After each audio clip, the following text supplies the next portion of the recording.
Hi friend, अभी कपिलेश्वर आए हुए हैं। आप लोगों को पूरा वीडियो अभी दिखाते हैं, देखिएगा। पूरा लाइक और शेयर कीजिएगा। धन्यवाद।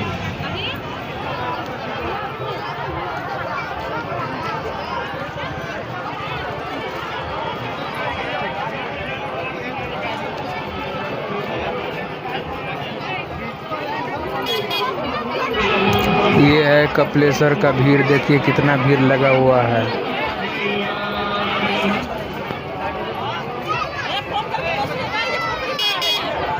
बाबा कपिलेश्वर का स्थान है भाई।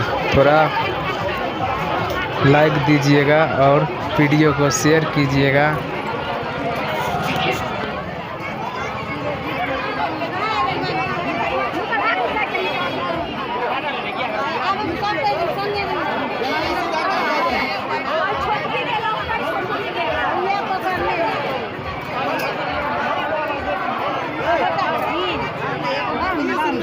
ये मामी एक लोटा लेता है।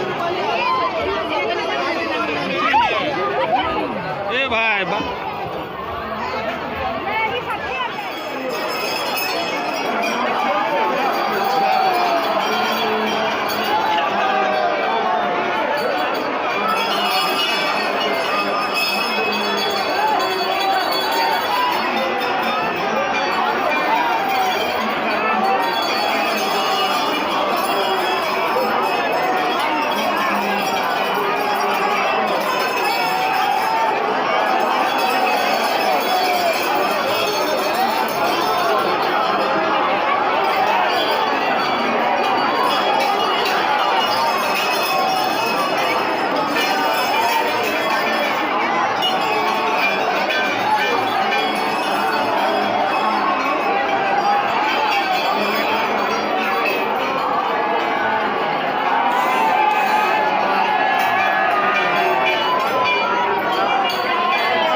अनुरोध है कि चांदी का सामान, मोबाइल, जेवर, सोना चांदी आदि के साथ मंदिर में प्रवेश न करें। मंदिर